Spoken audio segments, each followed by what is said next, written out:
Olá, senhoras e senhores. Meu nome é Ângelo Brito e eu estou aqui hoje para falar de um assunto muito importante, que é o Setembro Amarelo.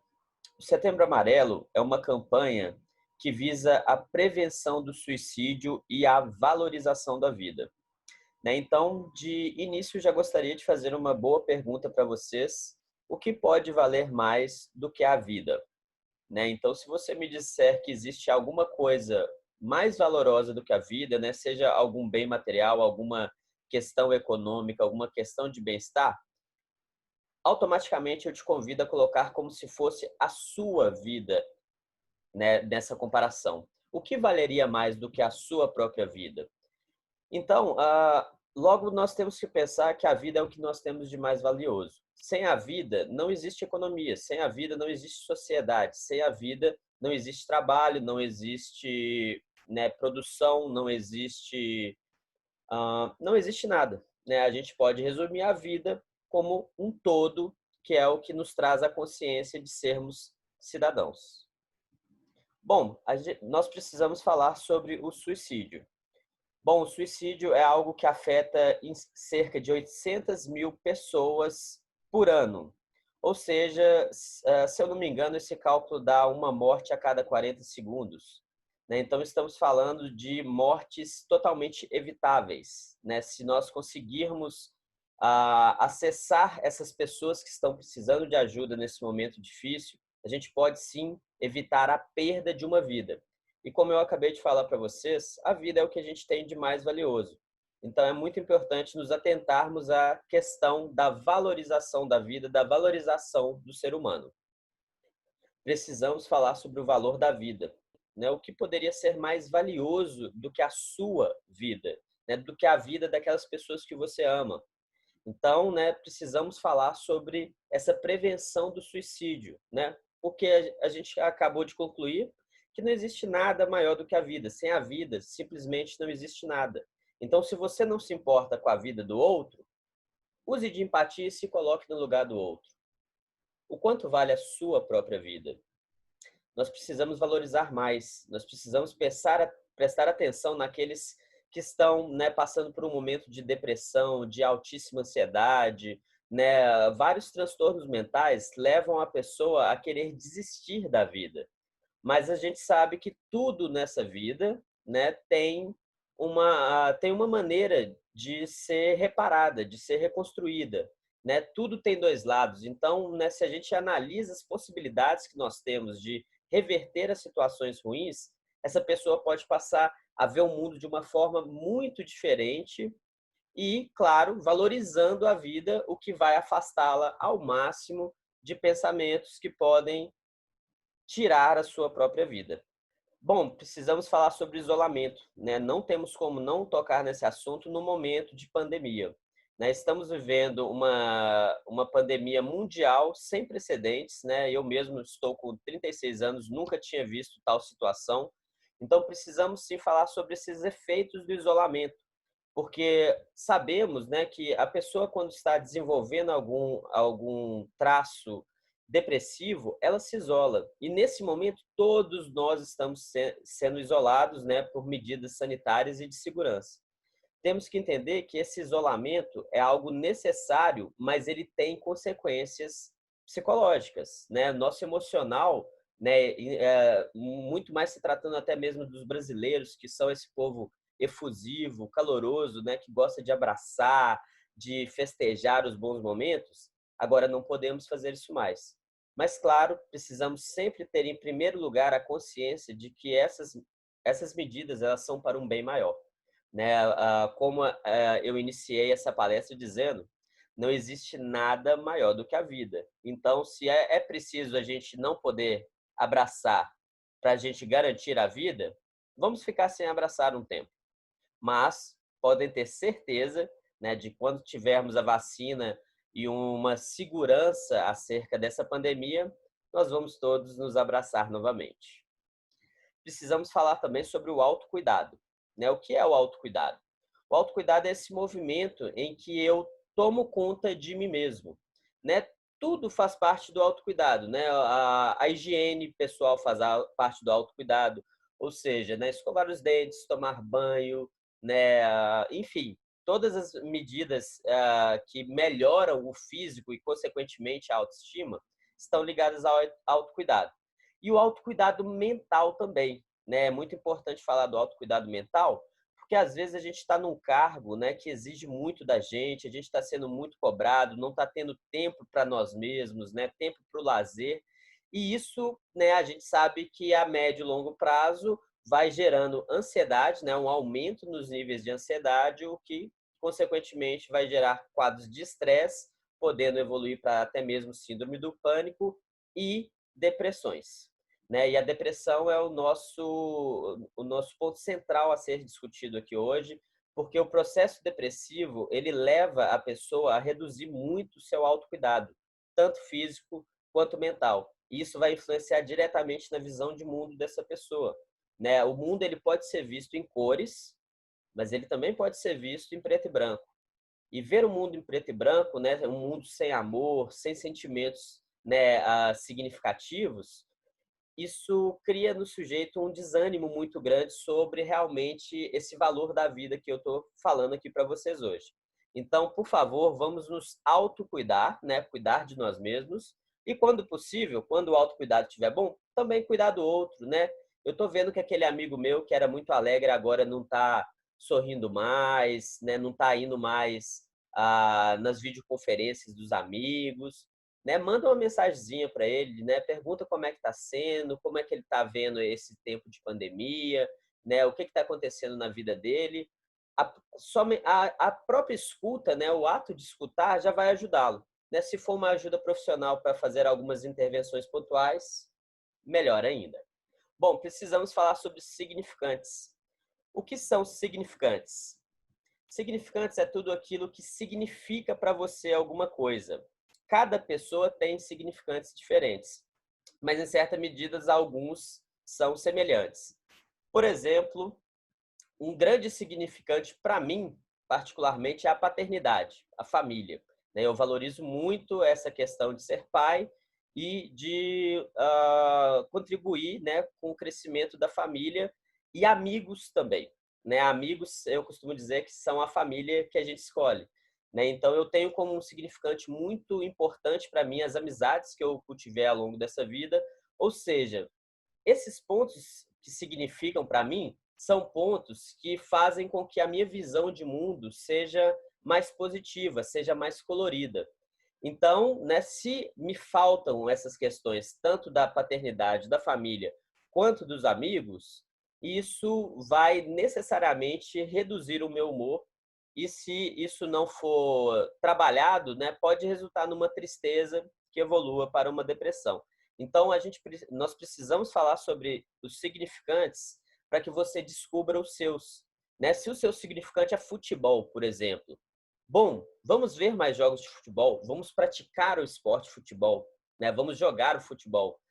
Enfim, né? Os significantes são vários. O amor também é um significante extremamente primário, né? Que a gente tem que sempre se atentar a ele, né? Então, temos que descobrir os nossos significantes para a gente cada vez mais trabalhar a favor deles, né? Para que a vida se torne cada vez mais colorida e a gente afaste cada vez mais essa possibilidade, né? Dessa tristeza, dessa depressão e também do suicídio. Precisamos falar também sobre possibilidades. Eu adoro essa palavrinha, né? Ela é típica das terapias humanistas existenciais, né? Da abordagem centrada na pessoa, porque ao mesmo tempo que a gente tem restrição, a gente também tem possibilidade, né? Então, aquilo que você pretende para você pode ser visto como uma possibilidade, né? Eu tenho possibilidade de ser presidente do Brasil? Tenho. Todo mundo tem, né? Claro que tem que estar em conformidade com os pré-requisitos do cargo, etc e tal. Mas, teoricamente, todo mundo tem. Pode ser uma possibilidade baixa? Pode. E ela é. No meu caso, é porque eu não pretendo nem candidatar nem para vereador, quanto mais para presidente. Então, a chance aí é baixíssima, mas ela nunca deixa de existir. A partir do momento em que você quer muito alguma coisa, você está mais próximo de conseguir essa coisa, né? Então, precisamos falar sobre essas possibilidades, porque por muitas vezes na vida, por não enxergá-las, a gente acaba perdendo. né? Então, aqui eu estou tendo a possibilidade, né, de falar um pouquinho com vocês sobre essa questão do suicídio. Então, eu estou aproveitando essa possibilidade para trazer esses pontos de discussão, que é para a gente pensar um pouquinho mais nessas questões e, de alguma forma, né, auxiliar aqueles que ainda estão vendo o mundo muito cinza. Precisamos colocar cor nesse mundo, né? Precisamos explorar as possibilidades, pois temos possibilidades de sermos quem nós quisermos. Claro, alcançar essas possibilidades não é fácil, mas é totalmente possível. Então, né, não olhe pelo lado das restrições. Por exemplo, né, que restrição eu tenho? Eu tenho um probleminha de vista, né? Então, se eu quiser ser piloto de avião, eu já tenho uma restrição aí que pode me desclassificar, né? Que é a questão do problema de vista. Então, essa restrição vai fazer com que a minha possibilidade de me tornar um piloto reduza muito, mas não que ela não existe. Existe cirurgia, por exemplo, né, a laser para correção ocular, né? Então essa possibilidade ela existe. Eu apenas não tenho interesse nela, né? A possibilidade que eu agarrei mesmo foi a de me tornar psicólogo e conselheiro acadêmico, né? Seguindo aqui então, vamos falar um pouquinho sobre o nosso desejo, né? Existe uma grande diferença entre aquilo que eu preciso e aquilo que eu quero, que eu desejo, né? Então, a gente tem que entender que, basicamente, nós precisamos de 4 coisas só para sobreviver. A gente precisa de boa hidratação, né, e gestão de líquidos, água, boa alimentação, sono regular e o convívio social, mas aí já é um aspecto psíquico, né? Porque a gente sabe que o ser humano é um ser social, né? Ele, isolado por muito tempo, ele tende a apresentar alguns desvios, né, de pensamento e de comportamento. Então, sabendo daquilo que a gente precisa, todo o resto é supérfluo. Eu preciso de um celular de última geração para me viver? Não, não preciso. Eu preciso de um carro do ano para me viver? Não preciso. Eu preciso de comer um prato maravilhoso de risoto de lagosta para sobreviver? Não preciso. Eu preciso comer, mas não precisa ser necessariamente o risoto de lagosta. Bom, o risoto de lagosta, ele parece muito atrativo, né? Eu sou um entusiasta da culinária, então eu gosto muito de falar sobre comida e seria ótimo, né? Realmente é muito gostoso um prato desse. Mas esse prato ele está ligado ao meu desejo.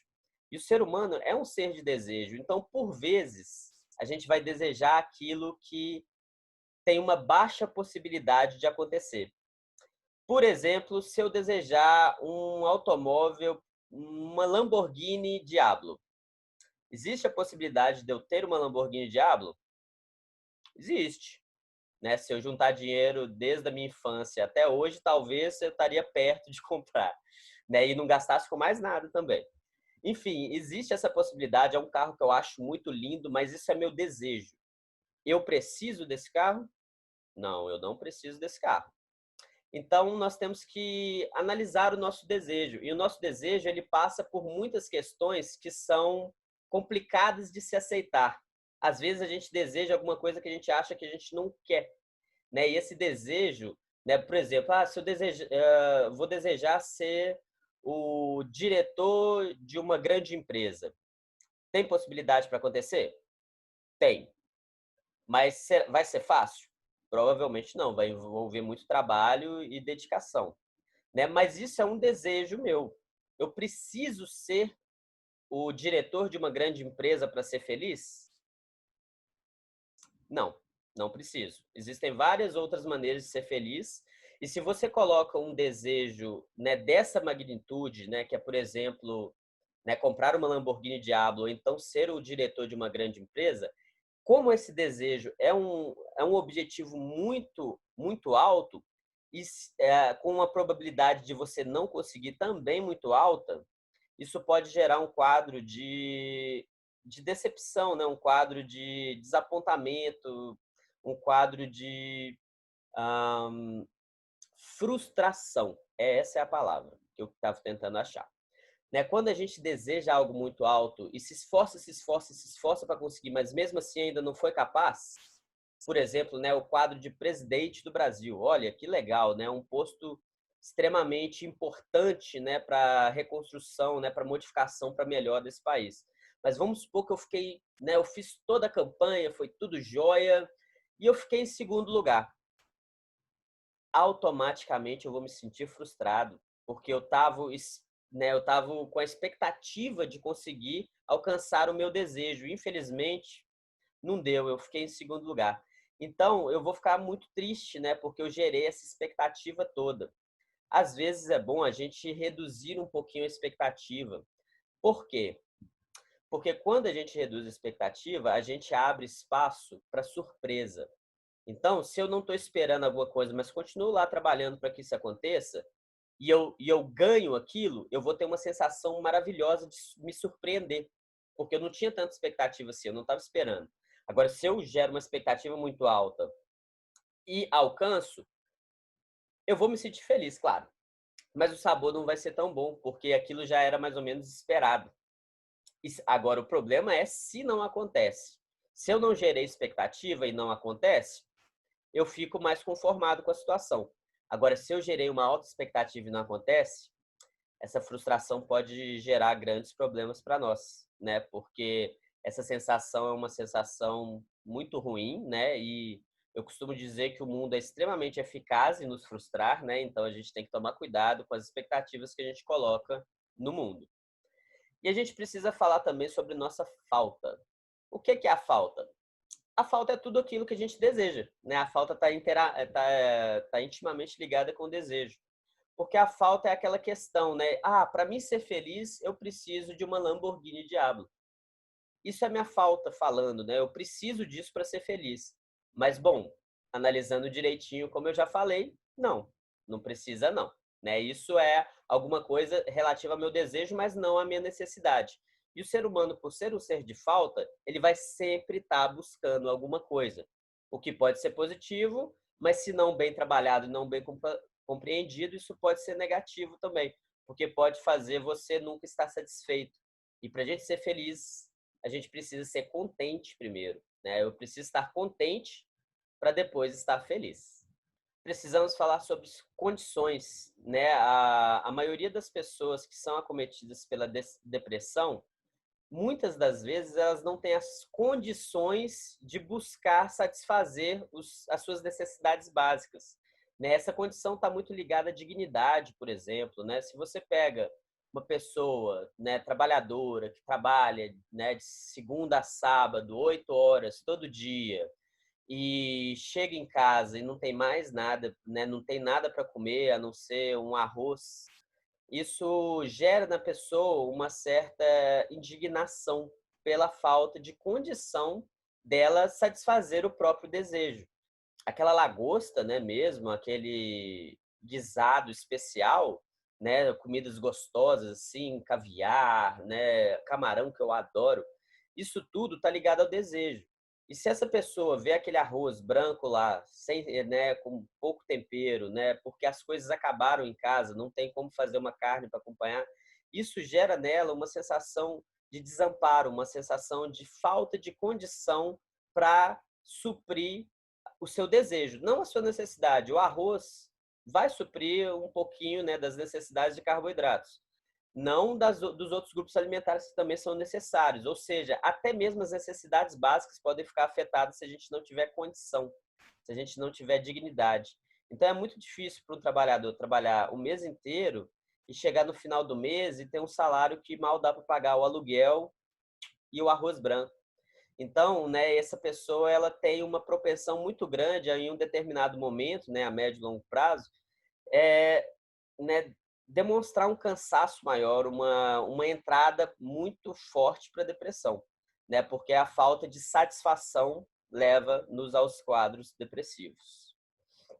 Precisamos também falar sobre sofrimento mental, né? Então, muitas pessoas dizem, né, que os quadros de ansiedade, os quadros depressivos, principalmente os leves, são frescura. Bom, eu fico muito chateado com quem diz isso, porque como eu iniciei a palestra de hoje dizendo, essa frescura, ela mata 800 mil pessoas por ano. Então, isso não é, de forma alguma, uma frescura, isso não pode ser entendido como algo simples, né, como algo banal, porque não é. Nós estamos tratando sobre vida, né? E se a vida não estiver em primeiro lugar, fica um pouco complicado tratar sobre qualquer questão humana, né? Então, o sofrimento mental, ele é aquele sofrimento advindo de ou de um transtorno ou de alguma situação, né? Então, se eu perco um ente querido, principalmente pai e mãe, ou filho, meu Deus, né? Imagina uma dor dessa. Isso, claro, vai me abalar. Isso vai me gerar um sofrimento mental, uma tristeza, né? Um luto.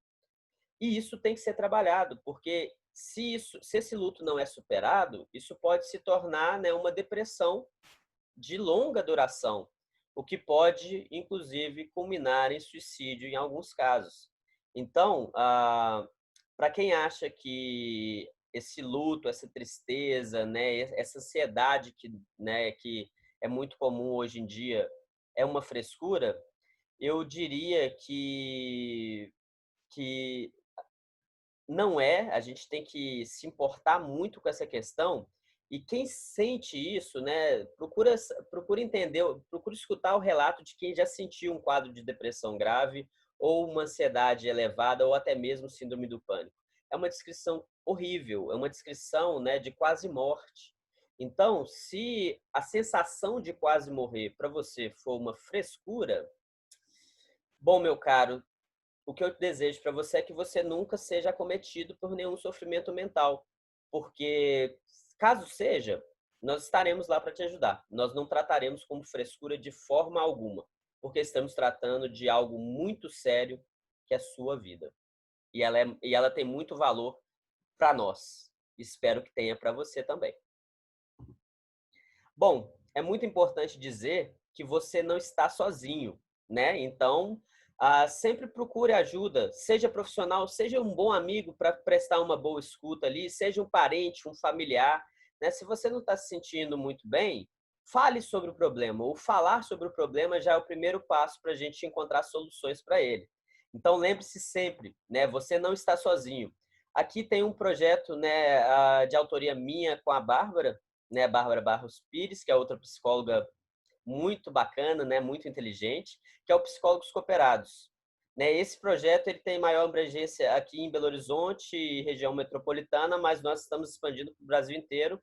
É um site que os psicólogos se cadastram, né, e o usuário pode ir lá escolher o seu psicólogo, marcar sua consulta por lá, saber um pouquinho do trabalho desses profissionais para poder, né, inclusive eu estou lá na lista também, né, foi eu que fiz o site, né, eu fico lá à disposição de quem precisar, porque, como eu disse, você não está sozinho, né? Então, a gente precisa procurar ajuda.